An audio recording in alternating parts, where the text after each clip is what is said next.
श्री स्वामी समर्थ मंडळी, आज आपण माहिती घेणार आहोत की देवघरामध्ये कलश कसा ठेवावा आणि कुठे ठेवावा, ठेवणे योग्य आहे का अयोग्य आहे। तर अनेक ठिकाणी आपण असं पाहत असतो की देवघराच्या ठिकाणी तिथे जवळ कलश ठेवला जातो, त्याला कलश असं नाव आहे, कळस नाही, कलश। मग कलश ठेवणे योग्य आहे का? तर शास्त्रामध्ये सुद्धा त्याला मान्यता आहे। काही ठिकाणी देवघरामध्ये कलश ठेवल्या जातात ते कुलदेवतेच्या नावाने, तर काही ठिकाणी अनेक लोक ठेवत नसतात, म्हणून कलश आपल्या घरामध्ये ठेवला तरी चालेल आणि त्याला शास्त्रात मान्यता आहे। ज्या माणसाच्या घरासमोर देवघरासमोर कलश ठेवलेला असेल त्या घरामध्ये कुठल्याही प्रकारचे संकट येत नसतात आणि त्या घरावरती देवतेचा नेहमी आशीर्वाद असतो, विशेषतः कुलदेवतेचा नेहमी आशीर्वाद असतो। पण आपल्या घरामध्ये पूर्वीपासून परंपरा असेल तर अवश्य कलश ठेवा, पण काही लोकांच्या घरामध्ये पूर्वीपासून परंपरा नाही, अशा वेळेला नाही ठेवला तरी चालेल।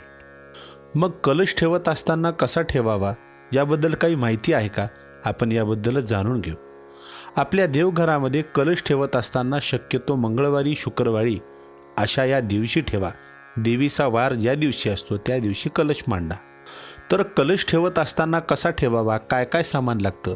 त्यासाठी नारळ, विड्याचे पाने, आंब्याचे पानं, कलश लागतो आणि त्या कलशामध्ये पाणी जर नसेल कलशामध्ये तर घरामध्ये संकट येत असतात, म्हणून कलशामध्ये पाणी आणि त्या कलशामध्ये एक सुपारी असावी, एखादा रुपया असावा आणि हळद कुंकू अक्षदा त्यामध्ये एखादं फूल टाकलेलं असावं। मग देवघरामध्ये कलश जर तुम्ही ठेवत असाल तर कसा ठेवावा? देवघरामध्ये कलश जर ठेवत असाल तर आपल्या कुलदेवतेच्या डाव्या बाजूला कलश मांडावा।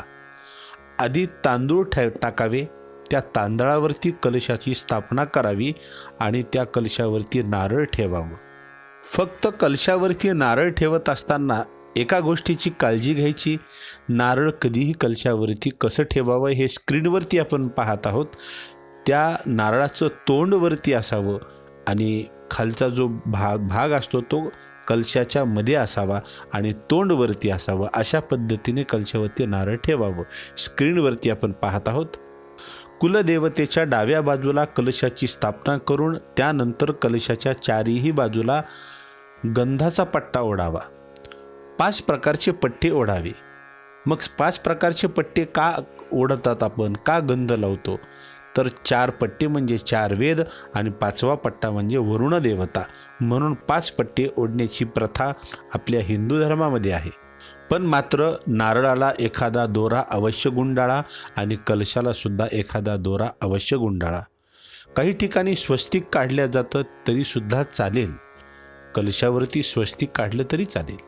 आणि नारळ ठेवत असताना बिना सोललेला नारळ कलशावरती ठेवला पाहिजे, सोललेला नारळ कधीही कलशावरती ठेवू नये। आणि ज्या वेळेला कलशावरचं नारळ आपण बदलत असतो त्यावेळेला अमावस्येला नारळ बदलायचं, नवीन नारळ ठेवायचं आणि कलशावरचं नारळ हे देवाच्या समोर फोडायचं। अशा पद्धतीने देवाच्या समोर आपण नारळ जर फोडलं तर घरामध्ये सुख, संपत्ती, धनधान्य आणि लक्ष्मी अखंड वास करत असते, आपल्या मुलाबाळांना आयुर आरोग्य प्राप्त होत असतं मंडळी। म्हणून आपल्या घरामध्ये अवश्य कलश ठेवा, कलशाची सांगितल्याप्रमाणे पूजा करा आणि बघा आपल्या घरामध्ये कशी बरकतता येते ते। ही माहिती प्रत्यक्ष श्री स्वामी समर्थ महाराजांनी सांगितलेलं हे ज्ञान आहे मंडळी। ही माहिती आमची कशी वाटली कमेंट बॉक्समध्ये नक्की कमेंट करा आणि हो, श्री स्वामी समर्थ हा मंत्र लिहायला विसरू नका। धन्यवाद।